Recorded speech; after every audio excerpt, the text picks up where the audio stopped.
So today I'm going to briefly touch on the idea of copyright protection and the expansion of copyright protection in the age of Twitter. And first I'm going to discuss the actual nature of copyright protection before delving into a case study where I think Twitter expanding it, it's a Twitter story, but talking about expansion in that arena. The role of social media in the creation of new artists is well documented. Right? We all have Justin Bieber's or other artists that have been created because of social media. Multiple current celebrities owe their livelihoods to sitting in front of a computer and sticking a video camera on themselves. But the content made by these creators, by their stories or their videos, that made a creative career. This weekend, even, a book based on another book that was put online for free is going to be released as a movie into theaters. And it met the very bare minimum of creativity necessary for content. It was 50 Shades of Grey. And so you can see how online content creation can create new artists. However, what happens when content produced by the artist is not so clearly defined? If you see a video, you know a video. If you see a photograph, that is content. But sometimes it's not that clearly defined. Twitter has many benefits, right? It can connect people quickly. We have direct contacts with politicians and celebrities. But it also has the power to unite movements behind a cause.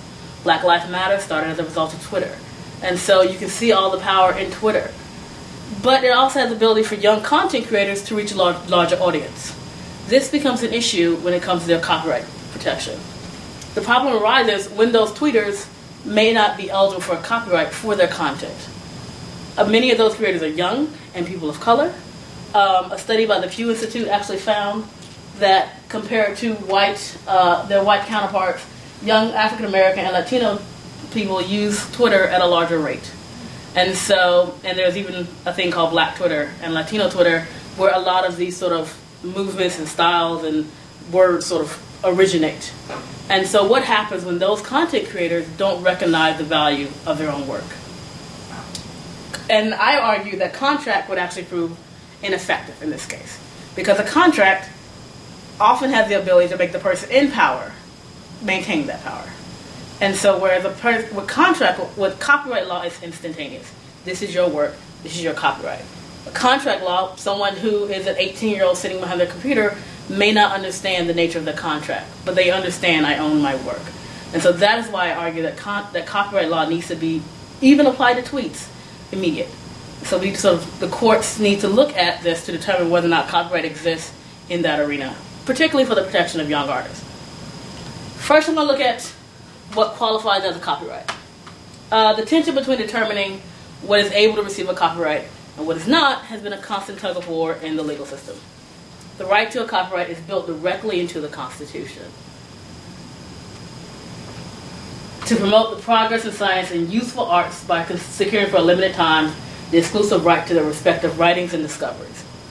This is codified in the Copyright Act, which states that original works of authorship fixed in any tangible medium of expression. The first requirement, originality, is not explicitly defined by the Copyright Act. What is original? It's a term that most open for interpretation, and what I'll focus on most today. Authorship, however, is defined somewhat. You're an author if you have these sort of 8 categories of protection. However, these 8 categories are not exclusive, right? There are other categories available for protection. Twitter, if we want to sort of put it into one of these niche categories, would likely fall in the first. Tweets, particularly threaded tweets, can create a story. These categories, again, are not exhaustive, but they sort of lay a groundwork for what we consider to be art. But, like art, it's constantly changing. And so that is why they did not have an exhaustive list for what is eligible for copyright protection. The next thing we'll look at is what constitutes an original work. Before delving into why content should be deemed copyrightable on Twitter, I will first look at what is never copyrightable: facts and ideas. It's easy to understand facts, or it was before we got fake news and alternative facts. A fact is something that is on its face. This weekend, the Patriots won the Super Bowl. That is a fact. As an Atlantan, I don't like it, but it is a fact.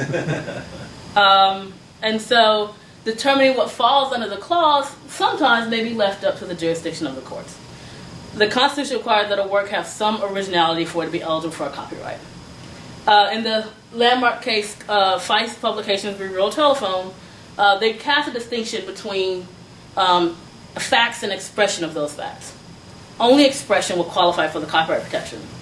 Mr. Feist attempted to make a list of names from a telephone company book and make a database of those names. A mere list of names is not enough to qualify for copyright protection. If I took all of your names and put them on a list, I'm not doing anything particularly creative. I'm taking your names and putting them on a list. Facts do not owe their origin to an act of authorship. The first person to report a fact did not create a fact. They are merely the first to report on its existence. And why should I get copyright protection of the ability to profit from something that I didn't actually create? That said, we can protect the precise words used to present historical facts. In Harper and Row, it was decided that President Ford could not prevent others from copying bare historical facts from his autobiography. But he had the right to protect the exact words from being copied and used without a license. You can't take my expression of what I write, plop it into a paper and say, oh, these are facts. No, my expression of those words, that is the copyright protection. Social media is, more often than not, a series of facts. Tweets, for the most part, are mundane examinations of our daily lives, or statements from various organizations, which was the case with NASA. Just as someone cannot copyright the news, it will be ridiculous to consider that someone will be able to copyright a tweet about their daily lives. I had a breakfast buffet this morning. Why should that be copyrightable? There's nothing interesting about those facts. That's a fact I can express in multiple ways. But, as was stated in Feist, a tweet that displays the minimum degree of originality should be eligible for copyright. The issue is that so many tweets are merely variations on the same fact. When you look at a hashtag on Twitter, if you look at Super Bowl, you see thousands of tweets that merely say, Falcons lost, it was really sad. But those are merely facts stated in multiple different ways. And next you want to look at the idea of idea versus expression. The Copyright Act firmly tells us that in no case does a copyright extend towards an idea. Nor should it, because I think that would be a direct conflict with what the Constitution is trying to protect. The push and pull nature of idea versus expression is something that is in constant flux. And something in Twitter, at what point does a tweet go from being an idea to an expression?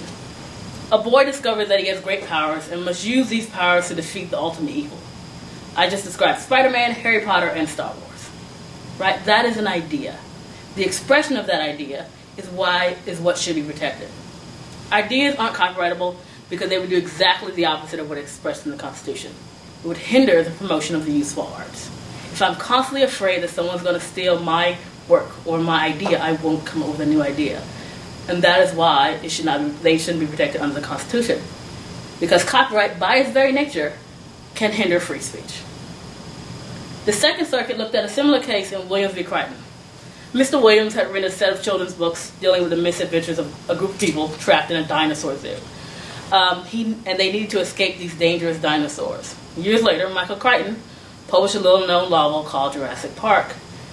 Williams sued, alleging Crichton infringed upon his copyright. In that particular case, the Second Circuit ultimately decided that there was not infringement, primarily because it rested on the concept of expression versus idea. These are two very similar books. A boy discovers that he has magical powers and goes to a special school. That is Harry Potter. A 22-year-old discovers that he has magical powers and goes to a special grad school. That is The Magician. They're both focused in contemporary times. The stories actually play out fairly similarly, but the idea of magic and boy and school, those are not things we can copyright, right? Because they're expressed fairly differently, even if those stories follow along a similar line. And so, in that case, we don't give J.K. Rowling a copyright on boy wizards, because any other book following that couldn't use that worldly term and express it in a different way. And so, just as there are no significant differences in Peter Parker, just as there are significant differences in Peter Parker doing spider webs, or Harry Potter waving a wand, or Luke using his lightsaber, there is a significant difference between children's books and Crichton's novel about Crichton's Jurassic Park. The issue arises when those ideas start to copy expression. If in The Magician Lev Grossman had said that his magical boy uses a wand and has a bird named Hedwig, then you are copying the expression of the idea. But just because this magical kid goes to a magical school, the expression of those ideas are not the same thing. And because we want people to create work, we don't want to copyright those ideas. The ever-nature of online content poses a unique problem to the evolution of copyright law. As a general rule, the author is the party who actually translates the idea into a fixed and tangible medium. And the author is the person who would be eligible for copyright protection.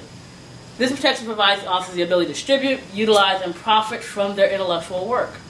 A copyright is limited to the work that is deemed to be expression, which is to say, it has to have some stamp of the author's originality.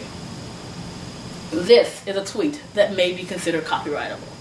It is not merely a series of words, it is an actual poem. We do not deny that poetry is art. This is a fixed medium, and it is copyrightable. But what happens if he just says, monetize your followers? There is no creativity there in the same way that it is by laying it out into this poem. So we can acknowledge that some things should be copyrightable even in tweet form. An idea must be expressed in a tangible medium for protection. The copyright explains that fixed is when something is in something more than a transitory period. It has to last in something longer than what's known as a transitory period. But that is left up to the courts to decide. The Second Circuit held that 1.2 seconds is probably transitory. But memory on a computer that is erased nightly may not be considered transitory and thus qualify for copyright protection. Twitter doesn't delete tweets. It's there. Ask the current president. They don't delete tweets, but they are in sort of they're where you can repeat them and see them over and over again. And thus, it would likely pass a threshold for something that is deemed tangible. And so that is one area in which something is met.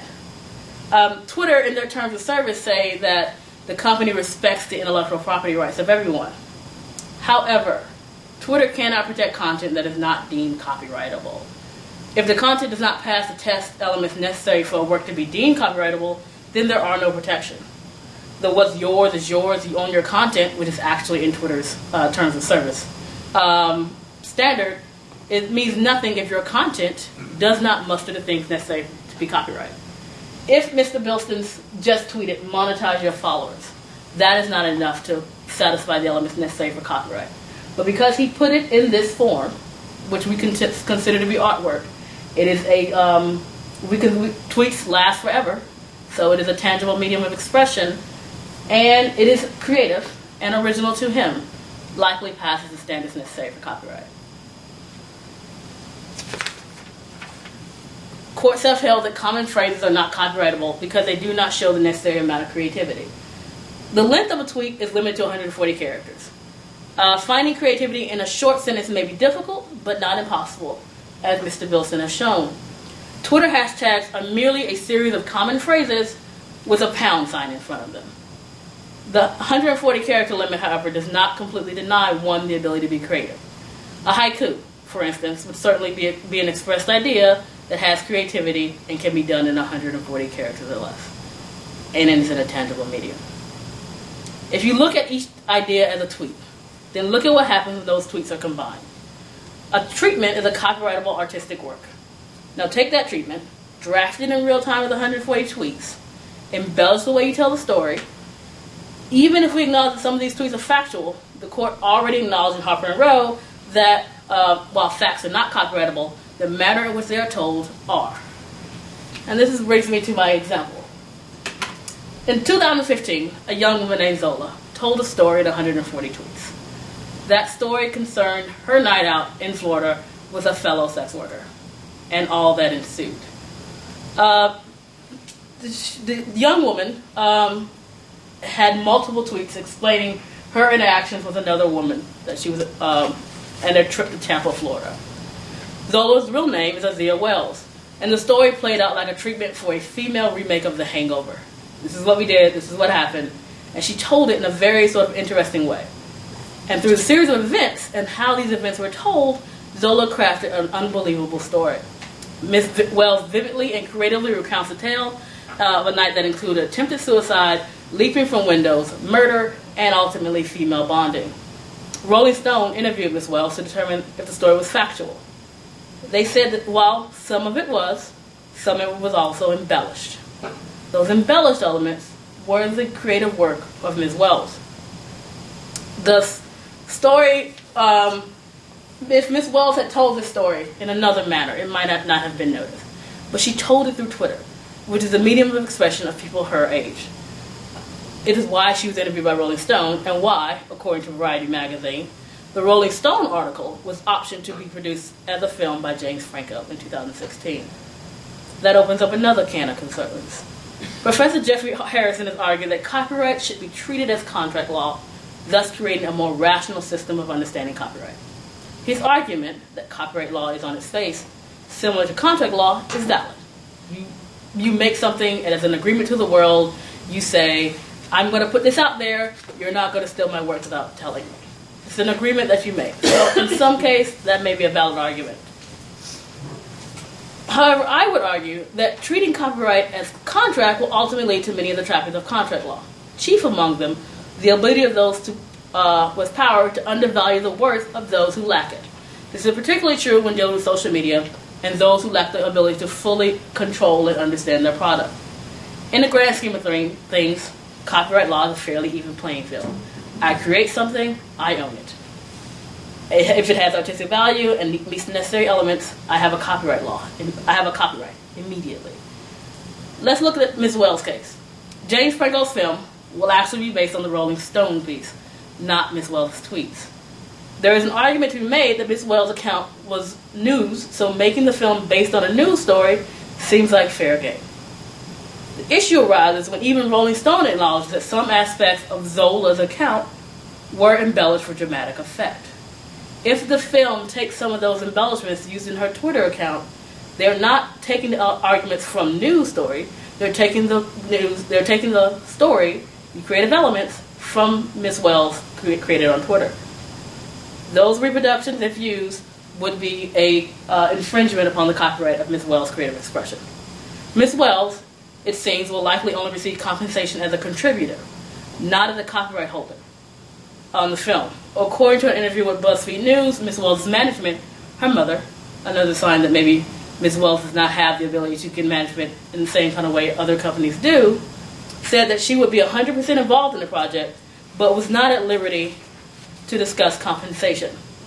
Because there are no clear rules for the ownership of content created on Twitter, Zola's main means for compensation will likely be as a contributor to the story and not as an author of the original content.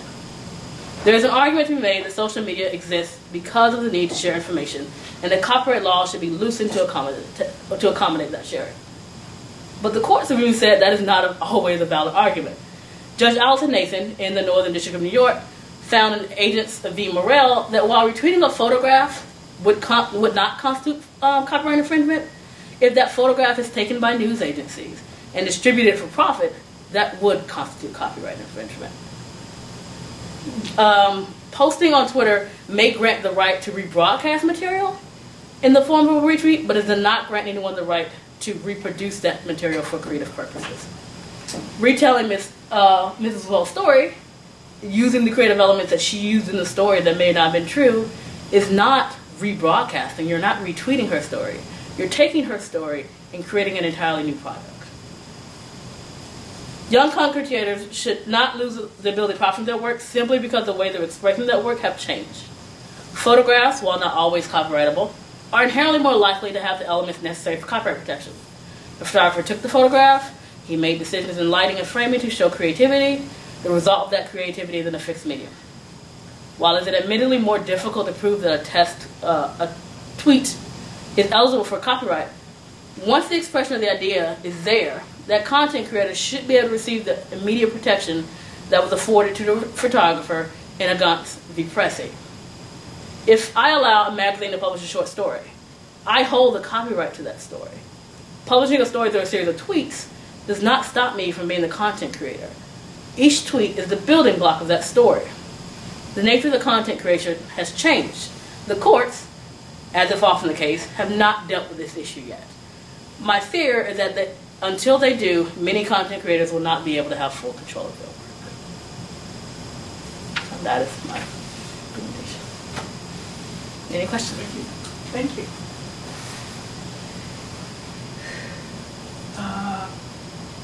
Wow. One interesting thing. So the poem, that struck me as very interesting. Writing a poem on Twitter. Do you think anybody would deny that poem on Twitter is copyrightable? I don't think the poem we denied is copyrightable because we see the poem as sort of this expressed idea, and so it is poetry.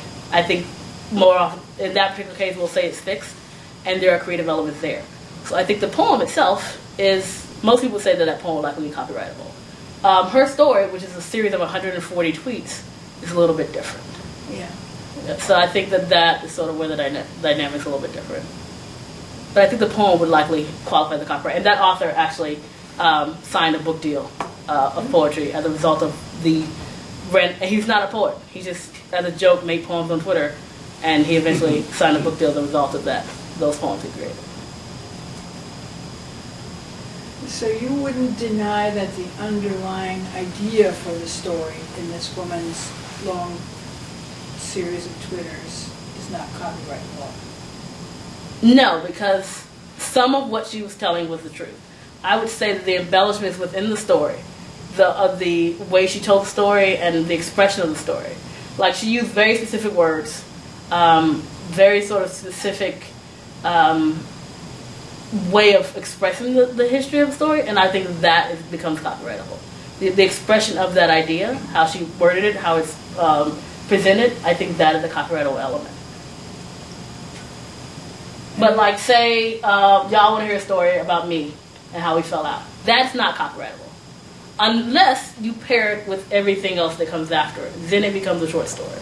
And so my argument is that when something, and this is how people tell stories now, if this is the beginning of a story, people may say, oh, well, this tweet on its own is not copyrightable. If we're only looking at one tweet as a tangible thing, then maybe this is not copyrightable.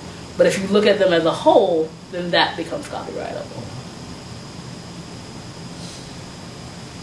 Do they have to be seriatim, or can I do one tweet last week, one tweet this week, and one tweet 2 weeks from now, and put them all together and say this is a copyrightable thing? Like a series of tweets? Yeah. Well, that would sort of be like a radio show. Like you tell part of the story today, you tell part of the story next week. With Twitter, you can link those stories together, and so it becomes one long line. So yeah, you can tell the parts of the story throughout time. And still, if you look at that story as a whole, that's something that should be copyrightable.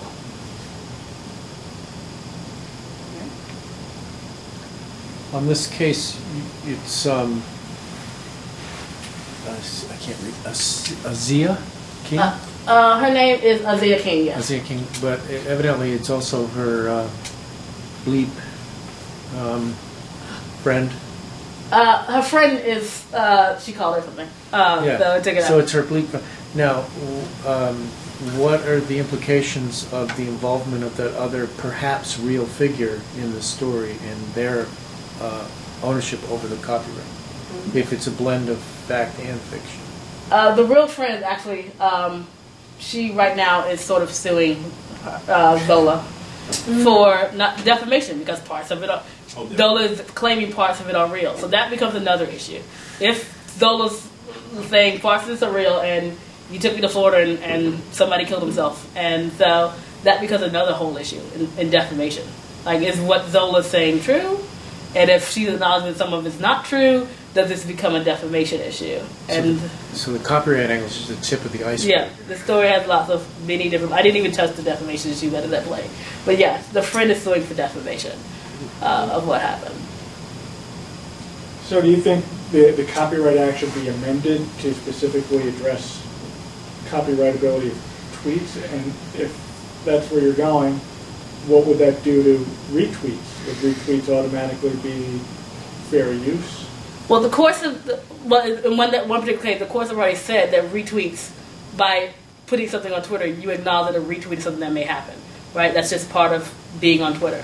having an open account. But, and so that is not protected under copyright. But that the distribution of that material elsewhere for commercial gain is not protected. So, is not allowed. So that would be infringement. A retweet is not infringement, but the other distribution would be infringement. Because we don't want to stop the distribution of the idea. That's how Zola's story became popular, because people retweeted it. But she was still always the person who was credited for it. The issue comes when someone's going to take that idea, make something else, and the content creator may not have control over it. So while I don't know if amending the act is going to work, because you constantly have to amend the act every time somebody came up with a new social media thing. I do think that the courts need to deal with this. So in common law, we sort of dealt with this issue. Even if the act itself isn't amended. Because if you want to amend the act for Twitter, in 2 years you have to amend it for something else.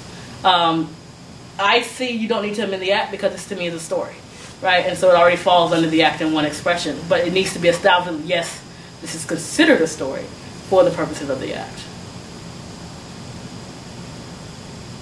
Any other questions? Yeah, I have a couple questions. What's your?